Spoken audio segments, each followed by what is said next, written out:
Dibundu ya nzambi mbote ba mama mbote ba papa munu sœur ya beno Eveliane Fatu munu yandi aka kitwaji na katikati na beto na beno samu na jambu ina beto zola kusolola mutindu keluzolo ya tata nzambi te kila beto kukota na jambu ya beto na samusunu muzola kuvutula matondo na baina nyoso lekele na kulanda ina kele mambo ya samsunu pele ko ya macheleka ya kele veti mambo ina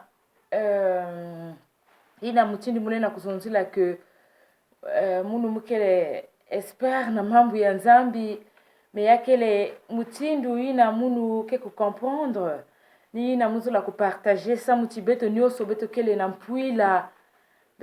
mpuila que beto kusoba conseil ça fait parfois du bien lorsque beto kele na kati na diambu ina beto kena kutala que vraiment la minute ya muzola que mu trouve muke na diambu ya pasi mais muzola que vraiment muku wa mambu ina ke kusala munu kie se mambu ina ke kuposa munu moral ni kuna mambu nyoso ke na kati na kibibila mais samu tibeto kuzaba yao beto foti kutanga kibiblia beto samu tibeto kuzaba wapi mutindu beto lena kuzwa mbombolo na kati na ba parole ya na kati na ba problème na kile na kati na beto nikula na kilokolo yai beto zola beto kusambileno beto koteno na kati na lusambulo tata nzambi nkembo mayangi nzutusu masika na nge samu ngekele nzambi ya lulendo ngekele nzambi ya nzitusu masika kaka na nge tata ya beto nzambi na ina ngeme kuzola beto bantu na ina tata nzambi tangu nyoso ngeke na kusila beto laenvo tangu nyoso ngeke na kufumbula beto Seigneur Dieu mon roi na kilokolo ya tata nzambi ngeme kusa kupermettre yaka na katikati na beto kuvanda na kimoko yae tata nzambi ngeme kutala muntu nyoso kisika nikele na kilokolo yae wapi diambu yina kele na katikati na yani wapi diambu yina mfumu yani kele na kubokila nge mais Seigneur nge mutike kuwaka bandombolo ya beto nge mutike kuwaka lusambulo ya beto Seigneur bika tinge kubomdila tata nzambi na kilokolo yae papa yina nyoso kele na mpuila ya nge yina nyoso tata nzambi me kukondo kidunu yina nyoso tata nzambi me kuma perturber Seigneur Dieu sana bimbevo yina nikina kubwa bana samna ba jambo ya ntsuni na ba jambo ya mwela tata nzambi yina nikina kukutana na luzingu na yani menge kele nzambi ya mbombolo ngekele nzambi yina tata nzambi ke kubika kaba yengeve bika ti Yesu nge kuvanda kitwadi na bayaye kina kubokela nge bayaye kina kudila bayaye kina kubokela présence na nge Dieu mon roi boaba na ba mutindu kaka keluzolo na nge par ton nom puissant Jésus-Christ j'ai ainsi prié amen.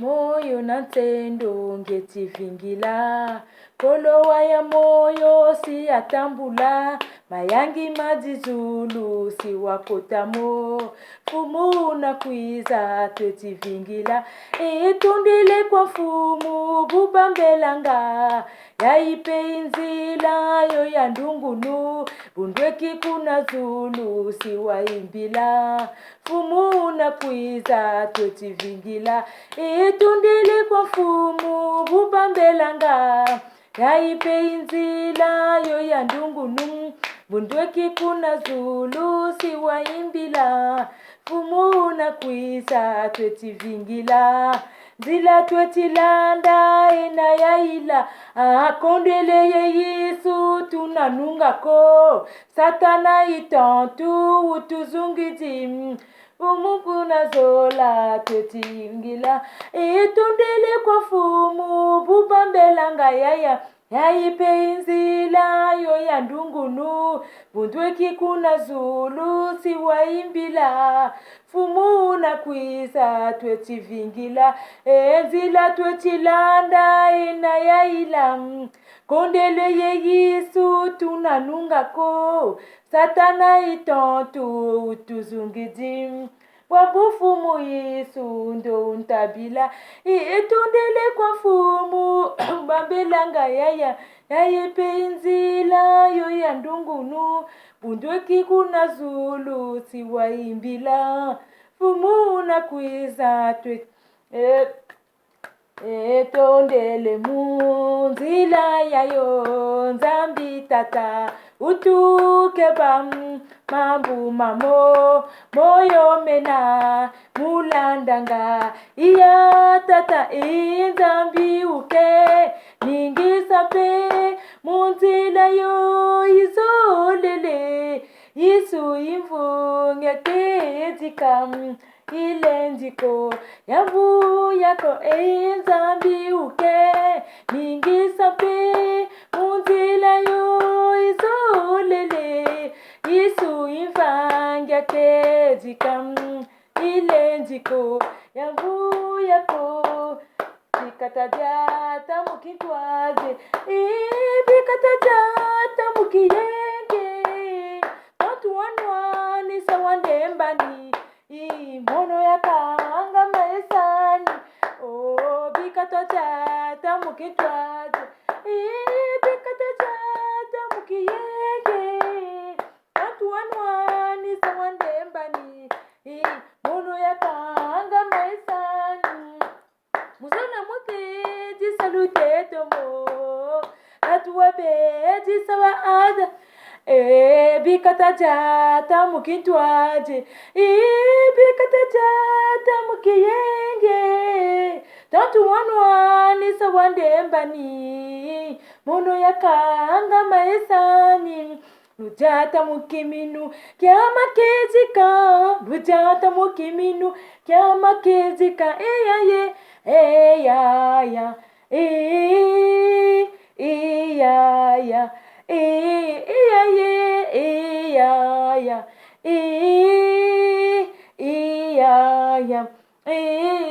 Jibundu jina fwila tina yonzika Jibundu jina fwila tina yonzika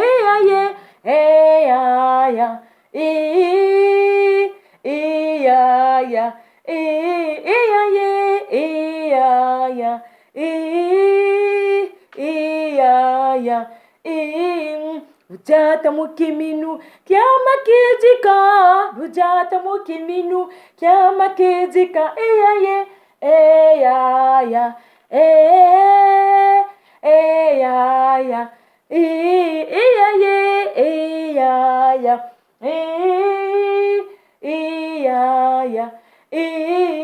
Jibundu jina fwila tina yonzika Jibundu jina fwila tina yonzika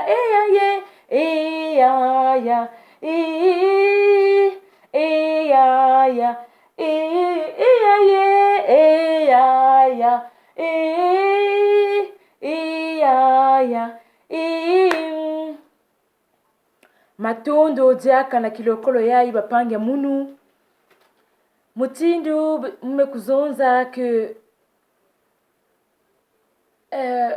jambu ina beto zola kumokini na kilumbu ya bubi yai yakele jambu kaka ina zola kuzonza na katikati na beto kaka ina tatanzambi ya beto kena kulombaka na beto tangu nyoso samchi beto kena kwenda na tangu ya mantukina na toto yai beto kena kwenda na tangu ya mantukina eni na tangu yai pe mambu ya mutindu na mutindu kena multiplier Metata nzambi meko pesa beto nyoso na tangu beto ketete moyo na tangu yana kilokolo ya mungu na kuzonza ya ni tangu ya mungu tata nzambi meko pesa na kati na mungu pe ngepe ina kisika ngikele mama ina ngikulanda into kisika ngikukele ngepe tata kisika ngikele ina kele petangu ina tata meko pesa na kati na nge ina ngeketete na biluzi ya nge ina ngefoti kuyindula est-ce que wapi jambu ina mume kusala na tandisa tata nzambi to wapi mutindu ina mungena kujata na nzambi ya munu est-ce que nzela ya munu to makulu ya munu yakele na kujiata na muchindu tata beto nzambi kena kulomba samti ntangu kena kufuana ntangu ya muntu ni muntu ina kena kufuana ina chani kena kukatuka na toto yae me bute ya mwana ya nzambi na toto yae bute ya mwana ya nzambi na toto yae yakele ti ina betuke kukota na njiamu beto ke kuenda na kisika ya tata ina ya beto kina ku reserve beto kisika na yandi mekana beto van kana ni bandia tulu ya beto mutuke kunata beto na kisika ya tata ina beto kena toto ya bapangi ya beto beto kukuiza ka beto kele ba passager na toto ya beto ntangu ya beto kena kukwenda metata beto kena kufingila beto me na kumérite ke beto kuvanda kisika mosi na tata ya beto nzambi wapi mutindi beto ke kudiatela na kati na yani wapi mutindi beto ke kudiatela na kati na yani jambu ya tete ina beto ke tola kuzonzila bapangi ya munu na tangu mambo ke kuzonzaka que ton non soit non que ton oui soit oui na tadisi ya tata nzambi na tangu na beto ke kuzonzaka non. Est-ce que non ya betu na betu me kuzonza sabuti notre Dieu elle me kuzaba betu mbote elle me kuzaba betu mbote elle zaba tina tangu ina mwana ya mundu me kuzonza non no ina me katuka na kati na tima la yandi yani kuzaba ti na tangu ina me kuzonza pe oui oui na ya me kubasteka na kati na tima na yandi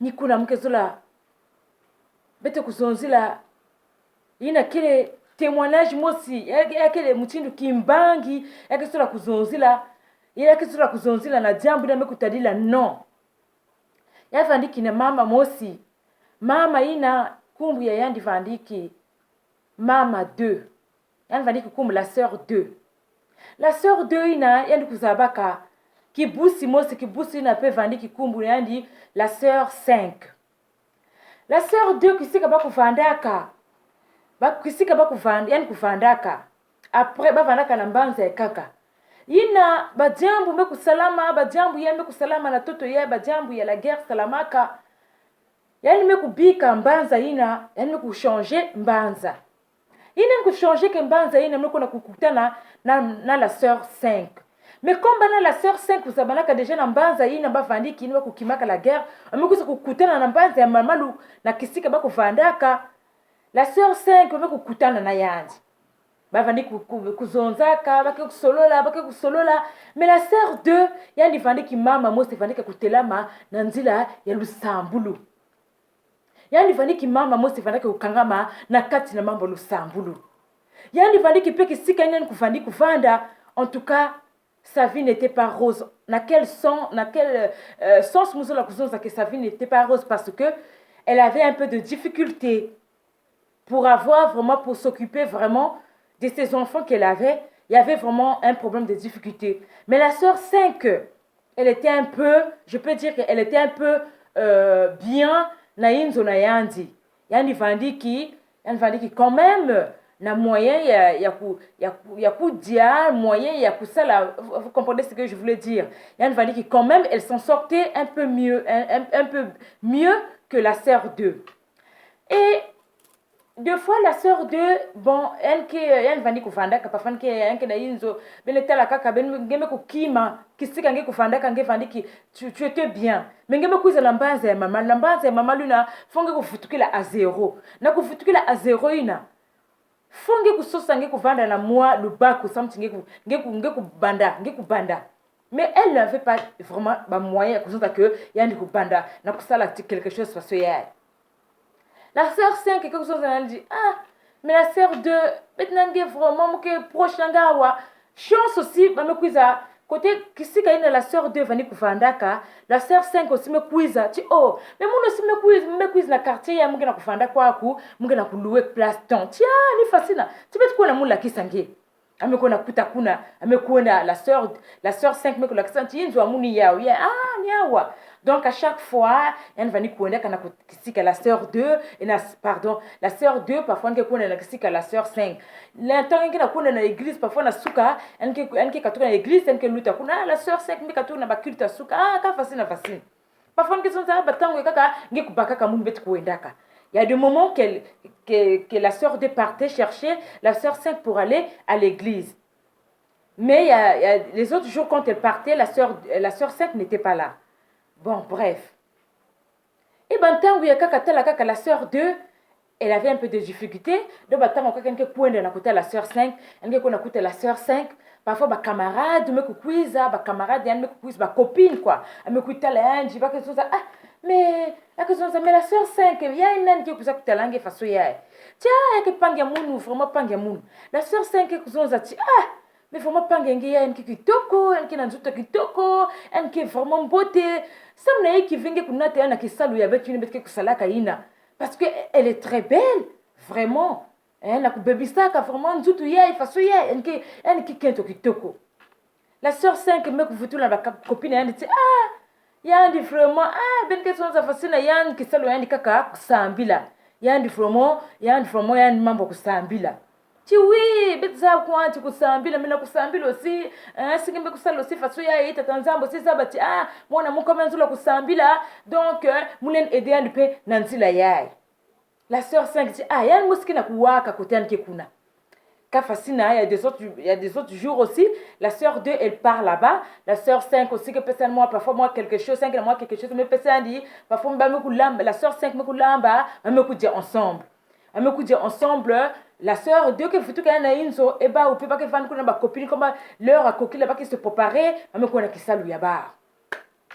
Et quand la fascine à toutefois la sœur 2 partait toujours parfois une point de kuna parfois qu'est-ce qui fait la sœur 5 mais ngena vous êtes là dit avec mounou je sais qu'il y a pas de difficulté vous êtes là mounou si moi quelque chose me passe que si ma dit aussi que les bet que vous dia la sœur 5 batanga kaka la sœur 2 batanga kaka yani que point de kuna ba que solo là na ba camarade ngeku ba copine et la sœur 5 ba que solo là tout allait bien quoi musu kisi kapien kufanda na inzo ina pe yani vani kufanda pe na inzo kisika ile mbaku yambaka yandi kuna pe donc bapangi no sikaka tiens vraiment la sœur 5 no zulaka kuna tunge na kisalu parfois nge comme nge mutindu ya nge faso ya parfois nge vraiment nge sala même kisalu na mingi fait nge vraiment Dieu va te bénir parce que tu es belle tu es comme ça là Dieu va te bénir nkwa musulutilaka bapangi nkwa musulutilaka.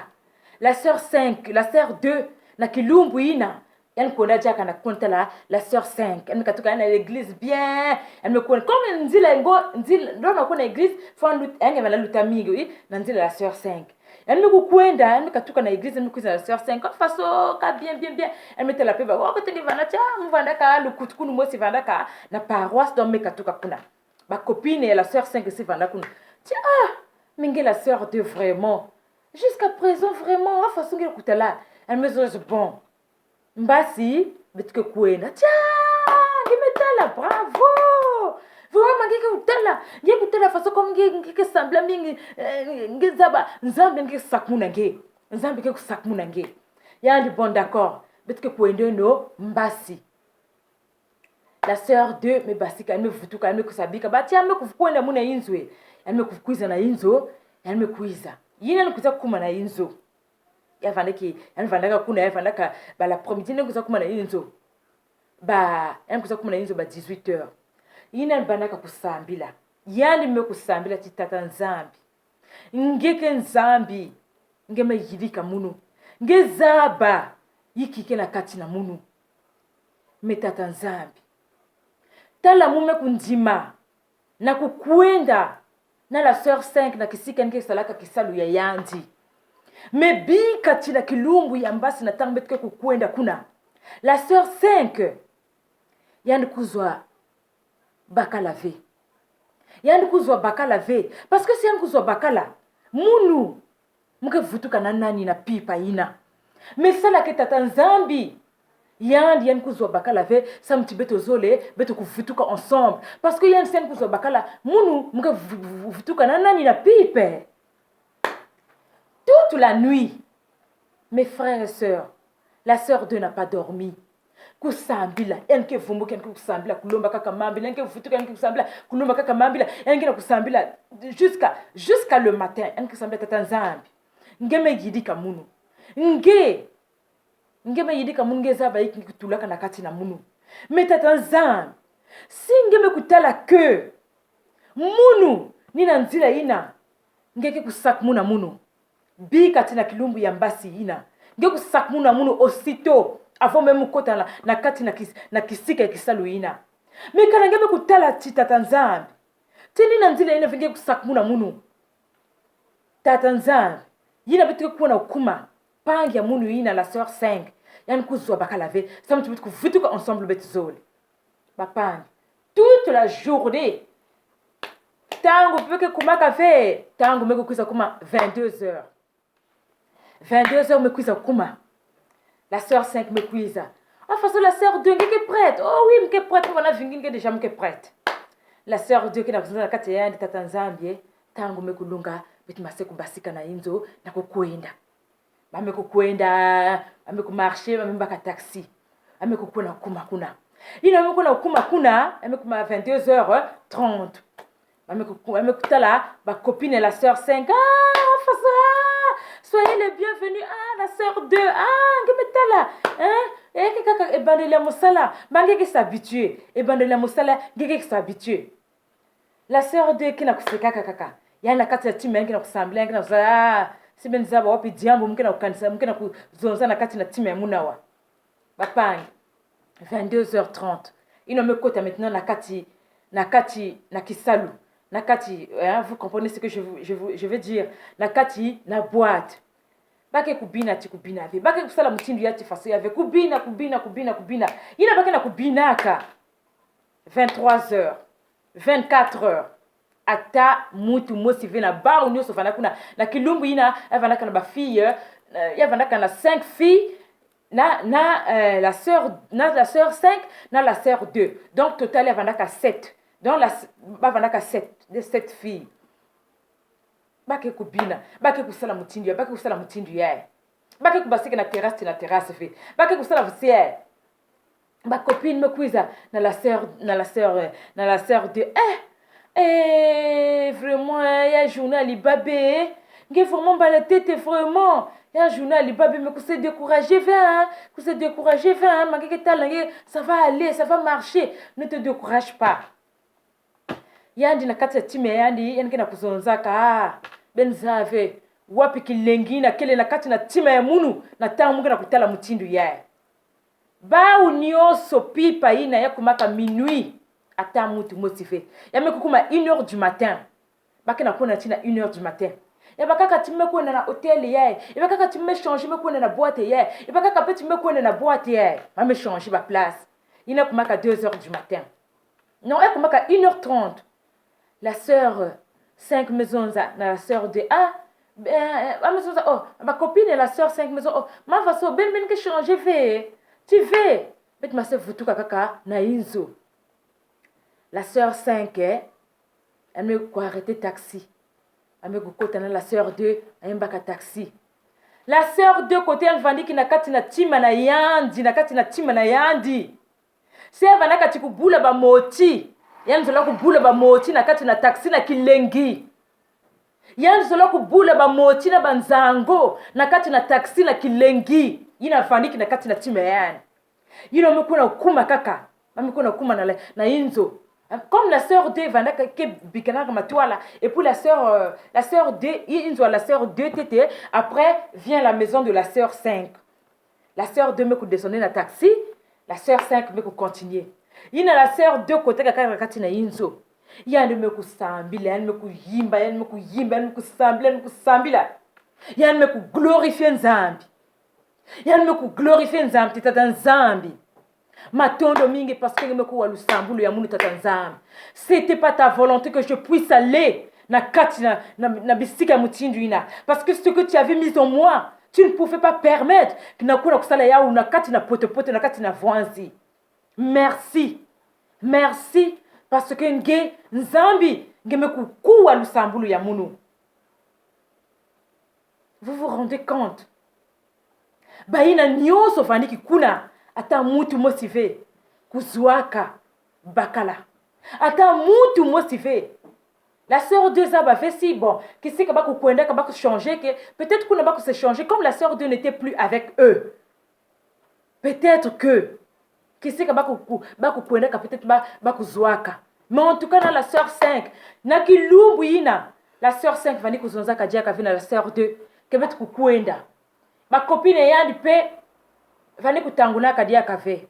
Mais kilumbu yaka omeko na kukutana dia kakuna iki baka na kuzonza na kati la sœur 2 menge kilumbi na on dirait nzambi nge yango vandaka na nge nge sambilaka parce que vraiment beto nyos na kilumbi beto vandi kuna beto vandi ki vraiment il a libabé.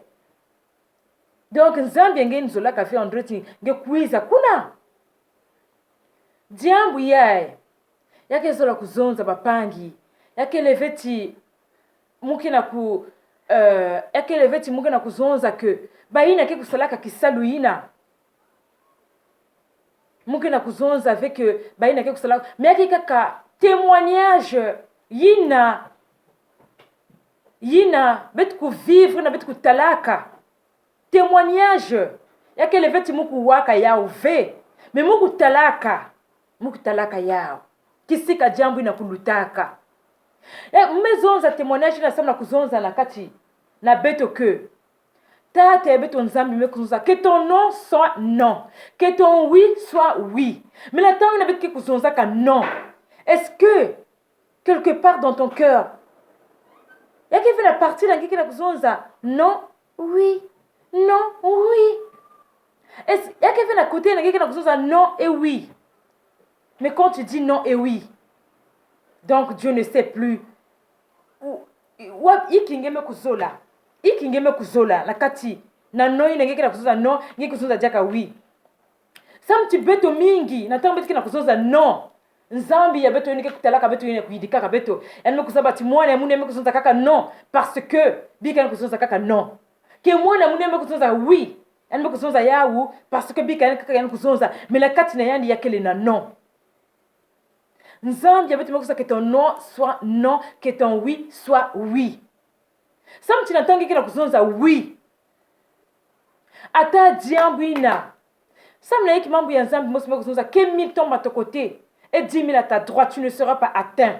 De tes yeux seulement tu regarderas et tu verras la rétribution des méchants. Oui. Tu verras la rétribution des méchants que 1000 tombent à ton côté. Singeke ya kusima nzambi. Singeke la kubika nzambi ina fena soni. Sam tikalanga kufuisa nzambi soni nzambi peka kufuisa nge soni na ntango ina nge kutambula base prof ya mutina mutindu mikalanga ke kusimba kaka nzambi na mutindu yayi ngema kusimba kinkuti na yani mutindu mama ina kusimba kaka kikuti ya Yesu Kristo nzambi na kubika ngeve meme kalanga kubua bana ya pasi yake kuiza kuningisa nge me yake kulosa ngeve yake kutelmisa nge jaka ngeke kutala que ngeme kuvanda perturber ngeke kutala que ngeme kuvanda menacer mais ngeke kunata ngeve mais ina samu na kuzonza na ngeti telama kaka na yina ngeke kutelama kaka samu na ba passive yina ngeke kuzonza ti oui bika muku ndima oui yayi parce que muke na ba passi mama 2 yani kuvandiki na elle va traverser un moment difficile. Yani vali kutraverser un moment difficile. Mais l'antango ina mkuamusu kulutilaka, mkuamusu lutila na kati na yani. Yani mekuzonza na kilumbi na baoud ti oui, betike kuone no mbasi. Mais ina kuzonza kaya na compte cœur. Yani mekukuiza, yani mekusambi la peine mekusa la veille de prière yani mosi na pipa nyoso. Ti le lendemain jusqu'à 22 heures. Dernière prière yani. Yani kila kusambila, yani kila kulumba kaka, yani kila kupisa na tatanzambi. Yani kila kupisa tatanzambi. Je sais que toi tu avais mis quelque chose en moi. Mais bika tu n'entends que kuna kuna mfumu. Muzolave. Timuku futuka munu mosi. Muzolave timuku futuka munu mosi. Déjà elle va dire na assurance. Yani zola kuzonza ndakati ya lusambulu yani zola kuzonza même que tata nzambi. Muku zove bakala. Yani pe kuzove bakala. Mais yani kuzabaka yani kuzonza ti muku futuka munu mosi ve yandi yani kuzobakala ve samti yani sikana mukuzobakala betike futuka na nani mambo ya nzambi mekuzonza inwa ya beto yae ina betike kuzonza kana kati na inwa la beto ina ke kubastika kana kati na tima parce que inwa ya beto yake na lulendo ya kuzonza jambo inalela kumonika inu wana beto yayi yake le très puissant ina beto ke kuzonzaka ina ke katuka na kati na tima lange yake le très puissant yande me kuzonza yao ela ntangu na kuzonza kati yangu kuzonza mtindu ina tata Zambia yandi kuwaka ti mwana ya munu yandi kelvena na jambo ina kana beto kena kuzo ata pasi kena kati na beto ata yiki beto lena kuvanda na jambo ya pasi yina baka zoka ti pasi ngekevena ngekena solution kaka fe bakena ku forcer ge na kusala jambo mtindu ye metata Zambia zabati mayindu lange ya keleveti ngeme kuzola ngekeve pour cette situation ngekelevé pour na kundima yina kele yina bakena kuzonza nange. Mais parce que parce que tu as accepté ça, mais Dieu ne va pas permettre que tu puisses te faire du mal. Dieu ne va pas te permettre que Dieu y a pas ce que kumilange yanke ku épargner yanke ku katulange. Mais kanange kina kuzonza yao noi na nakati na timange yake le oui nzambi pe yanke ku expose nge. Parce que toi quand tu as dit ton nom là, dans ton cœur, tu disais oui, je vais essayer de faire. Dans ton cœur, vraiment. Parce que nous sommes tima beto. Nous avons bien beto que kutala kabeto na kati na tima. Yange kutala kabeto na tango, ngeke na kuzonza oui. Yange na kutala nge na kati na tima. Na tangi ke na kuzonza non. Yange na kutala nge na kati na tima nge. Bapangi. Beto mekuma na tango ya pasi. Tango ina beto mekuma na tango yai. Pasi kena kukota na kati na banza beto ya Congo. Oui. Pasi ya mutindu na mutindu kena kukota na kati na banza beto ya Congo. Actuellement, ba mambi na bapangi beto kena kutala. Ba mambi na kena kuluta na kati na banza beto. Bapangi, c'est très difficile de supporter tout ce qui est en train de passer. Nantango beto kena kuwa. Nantango beto kena kuwa ti fasoyay. Ça fait très mal au cœur. Il y a des moments, même que vraiment, parce que oui, naba ina kina kukwenda na kina kubika tutu ya sana ba pasina na ba jema mutina mutinu ba kina kufwa na kati na baza bitu Congo milange ina peke kina kuwaya pasina kina kusala ngene na kubela AVC. Mais beto hiki beto na kusala. Beto kukangama na lusambulu. Beto kusambila na bapangi na kina kudila. Beto kusambila na bapangi na kina kutraverser. Beto meko atuka pena baboala ina. On a très mal dans nos cœurs. Beto kina ba famille. Lorsqu'on beto kina kukuté nyoso ina kina kuluta. Vraiment c'est très difficile de supporter. Mais mes frères et sœurs, bete kukangama na Yesu. Yesu mungekuiza au secours na katikati na beto. Yesu mungekuiza au secours. Il n'y a pas quelqu'un d'autre qui viendra sortir le Congo na kati na Petra. Ya iki na kati na beto. Ça me dit pas si ya iki na kati na beto na kati na boala pekuna. Mingi pe. Masekuiza kuzo bambisi. C'est ça la mutindu yayi. Baka yayi. Pour que nge vanda bien. Surtout beto. Baba ne bakento. Baka yayi. Nge, ça va même pas te demander des efforts. Et que vous demandez que ba effort fait. Ça la mutindu yayi. Na tangu kuone na nzila yayi. Nge kutala. Mutindu. Nge kuvanda mbote. Mutindu. Même si parfois nge kina idée pour na fait. Nge vanda que muntu ina kina kati na lusambulu nge vanda ka mais ça muna pasi ina bitika na kutala pasi ina pangi kuza na ngeti nge mekuzaba inzo ine kalngema kona kukota na kati na inzo ina natangi kubasika nge kutala wapi mutindu nge kubriller nge kutala wapi mutindu nge kuzoba bénédiction nge kutala bénédiction nge katuka na tata Nzambi simba kaka Yesu. Benediction ngeke kwatuka na tata Nzambi. Tela makaka na nzila Yesu. Nzambi ke kubika ngeve. Nzambi ke kubika ngeve nkina kutalaka. Ina ngeke na kutraverser. nzambi kila kutalaka ba larme ya ngine ngikina kujila yakina kumonte kina tadisa tata nzambi nzambi kila kutala nyuso ina na kati na yinzo nange babana yange na kati na dikanda nange bakina kutraverser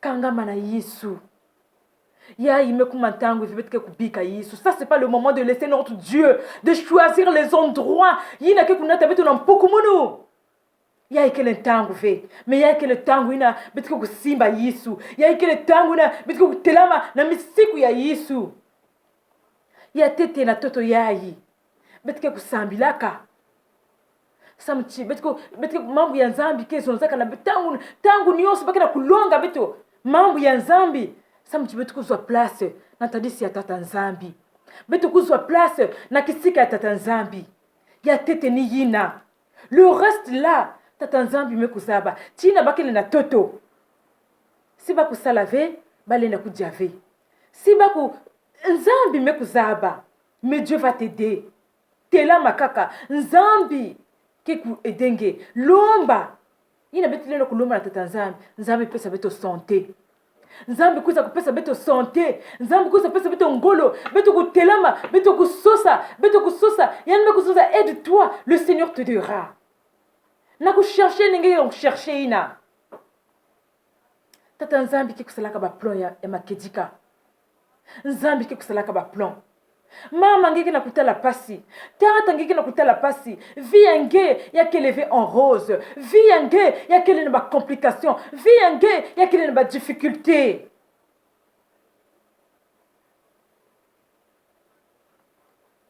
Esaïe mekuzonza à cause de toi Jérusalem je ne prendrai pas le repos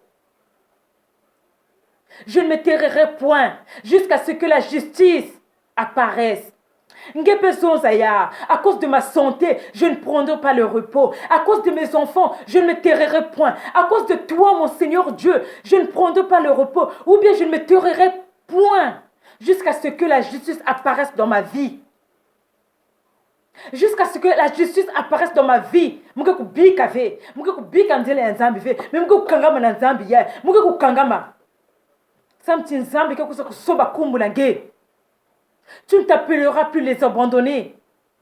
Tes enfants ne s'appelleront plus les abandonnés. Et toi-même, tu ne t'appelleras plus une terre de dévastation. Mais tu auras un nom nouveau. Le nom là que personne ne pourra venir te l'enlever. Mais c'est seul Dieu qui aura le pouvoir de t'enlever le nom là. Mais nakati na Yesu. Nakati na kusimba Yesu.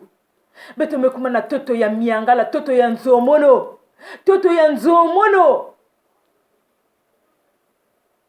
Beto ke kununga ve na kati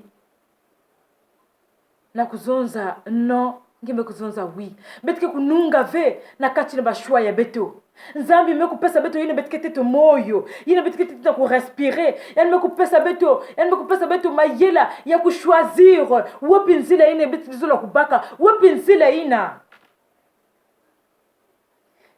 nunga tunanungusa kwase tunanungusa kwase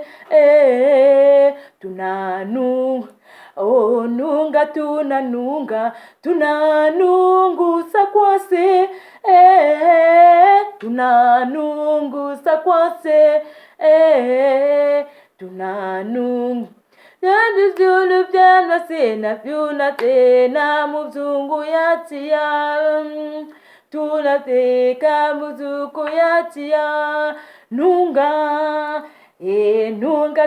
nunga tunanungusa kwase tunanungusa kwase tunanungusa nunga tunanungusa kwase tunanungusa kwase tunanungusa kwase betuke kununga beto kukangama na nzambi ya beto kukangama na yandi Zonza, à cause de ton nom, je ne prendrai pas le repos. À cause de ma santé, je ne me tairai point. À cause de mes enfants, je ne me tairai point. À cause de ma famille, je ne prendrai pas le repos jusqu'à ce que la justice apparaisse. Zonza Yao, à cause de mon pays, je ne me tairai point. Je ne prendrai pas le repos jusqu'à ce que la justice apparaisse dans mon pays. Zonza Yao. Mais la katina lusambulu. Na katina lusambulu. Nantangu betike kuzonzaka. Kana ngeme kutala soit diambu to ngeme kutbwabana diambu nge kuzonza kaka sans effet au nom de Jésus. Mais nantangu ngeke kuzonza ka sans effet na au nom de Jésus na kati na kivumu na nge fonge vanda na Jésus na kati na nge. Kuzonza kaka veti sans effet au nom de Jésus. Mais si tu n'as pas Jésus dans ton ventre, parce que quand tu dis au nom de Jésus là, si le Jésus là ne sort pas dans ta bouche, si tu vraiment moulinga Yesu ina kila kubasika vina kati na inu wanange. Mais ina ngekela kuzonza sans effet ina kaka mutino mkusala ngeka mutindu ye ngeme kona kulala kuna. Mais quand tu dis au nom de Jésus-Christ, et soit sans effet au nom de Jésus-Christ, faudrait que tu as Jésus-Christ dans ton ventre. Na kati nange. Fonge vanda na Yesu na kati nange. Yesu ke kuvandaka na kati na mutu ina. Kina kuzitisa yana. Yesu ke kuvandaka na kati na mutu ina. Kina kulanda misiku na yana. Yesu ke kuvandaka na kati na mutu ina. Kina na crainte ya kumbu na yana. Nzambi ya beto kina kubika beto. Yani kina kupesa munu. Yani kupesa munu tona kilokolo yae. De savoir. Na kuchoisir. Yina kele mbote. Samti mukele mutu. Mukele kutala. Nzambi kupesa munu tima. Est-ce que ni ba pasi? Muke kunata munu na kuna kusola. Yina kele na kubaka ba decision. Yina kele ya mbote ve. Yina kele kulakisa Yesu ya beto soni. Me Yesu peke kubika beto. Yesu peke kubika beto na tangu ina. Samti kana beto. Beto kuniye Yesu ya beto. Yani peke kuniye beto. Oui. Yesu peke kuniye beto. Beto kukangama na Yesu. Beto kukangama na Yesu.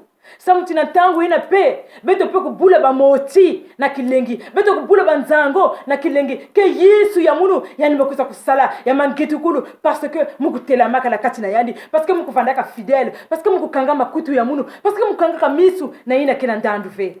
Ngeke kubula ba moti. Ngeke kusote na kilengi. Ngeke kusote na joie. Ngeke kubula ba nzango na kilengi. Parce que ton Dieu. Yani mekutala. Base fort yange. Nzambi ya beto. Yani kereve. Nzambi ina ke kuizaka na kuza kuzonzila beto. Na kupesa beto ba promesse, ba faux promesse. Mais nzambi ya beto ke pesa ke beto ba promesse. Samsi yani mekuzaba. Que yani ke capable na kusala yao. Yani ke capable. Mais pour ça. Luata nzambi ina. Luata nzambi ina. Luata nzambi ina.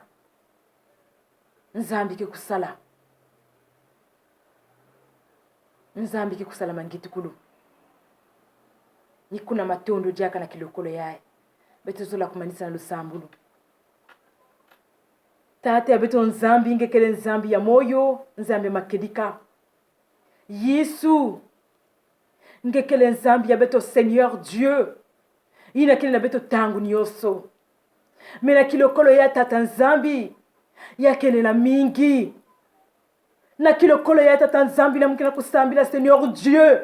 Ya kele pena mingi na tata nzambi kila kudila. Ya kele pena mingi na tata nzambi na kilokolo ya. Yani kila kusula kubaka ba decision na kia kufuana ve. Me lawu yani kele kisika nime kutelama nzambi. Simba yan. Simba yan. Simba yan. Simba yan tata nzambi. Samuti. Yani kubaka ba decision ina kuna tena mpuku munu ve. Mebikati noina. Yani zola kubaka noina. Ya kusikla na kati na yandi Seigneur.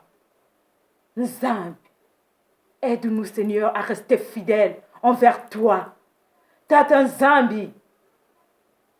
Bikati na kilokolo yae. Baina tata nzambi kisika ina. Yani zola kubika nzina ngina kilokolo yae. Bikati na kilokolo yae. Tata nzambi. Nge kusimba yani. Nge kusimba yani papa. Nge kusimba yani Yesu Kristo. Yani kusentir présence nange na kati na yani. Na kati na inzo na yani. Yani kusentir ina kele présence nange Jésus Christ. Merci encore. nkembo mayangi nzitusu masika nange tata mwana pe valongo salisi. Amen.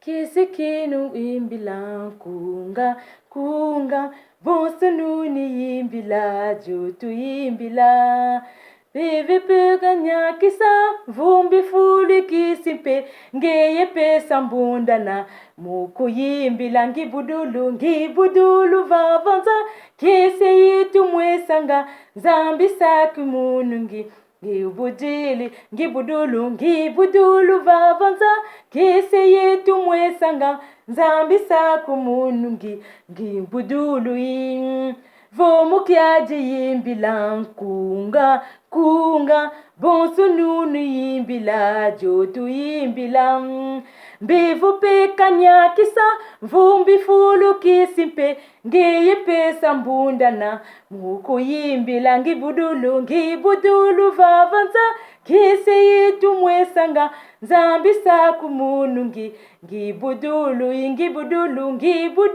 vavanza kise yitu mwesanga ambisa kumunungi ngibudulu tala yisu yimbila kunga wabu izidi baka hunu yimbila bivu pika